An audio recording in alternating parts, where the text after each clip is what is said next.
मास में आर्य समाज हुआ के इस प्रयागराज में अमृत कथा आज दूसरे दिन में प्रकट हो चुकी है।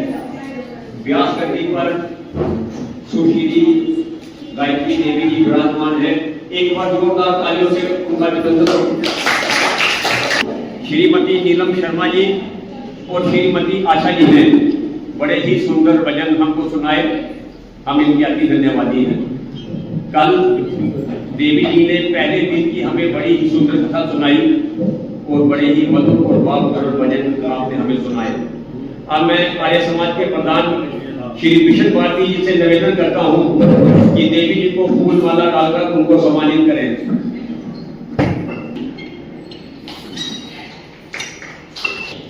कि आप भी देवी जी को और देवी जी को फूल माला डालकर सम्मानित करें। और श्री फूलरानी को भी मैं निवेदन करता हूं कि आप भी देवी जी को फूल माला डालकर उनको सम्मानित करें। आज अमृत कथा दूसरे दिन में प्रवेश कर चुकी है। आर्य समाज हुआ में बड़ी ही सुंदर कथा का हम आनंद ले रहे हैं।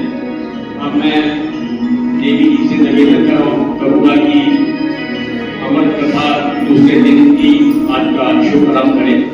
देवी जी फिर भी क्यों आदमी की तबीयत उदास है? उस क्यों का यही उत्तर है कि क्योंकि सत्य की ओर मनुष्य के मन की गति नहीं है। क्यों? क्योंकि सत्य की ओर चलने का मनुष्य को अभ्यास नहीं है। या और बड़ी बात बोल दूं, सत्य की ओर अग्रसर होने का मनुष्य में साहस भी नहीं है, हिम्मत भी नहीं है। अच्छी हिम्मत डामाडोल है।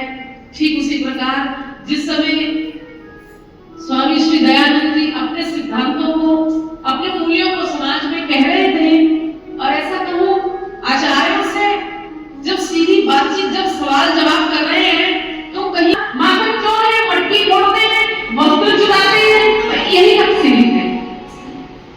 और कोई जाने मेरा सतचित आनंद रूप कोई जाने।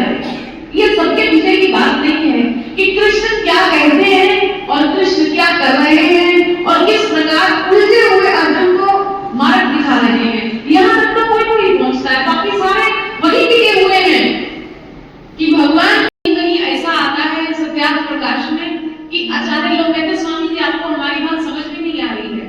स्वामी दयानंद जी कहते आप मुझे समझाना नहीं चाहते हैं। वास्तविक बात यह है क्योंकि आपके घर चलते हैं पाखंड से, क्योंकि आपके घर चलते हैं अंधविश्वास से, क्योंकि आपके परिवार पलते हैं झूठ मूठ के दान से, इसलिए आप वास्तविक सत्य को मेरे सामने रखना नहीं चाहते। इसलिए आप वास्तविकता मेरे सामने कहना नहीं चाहते।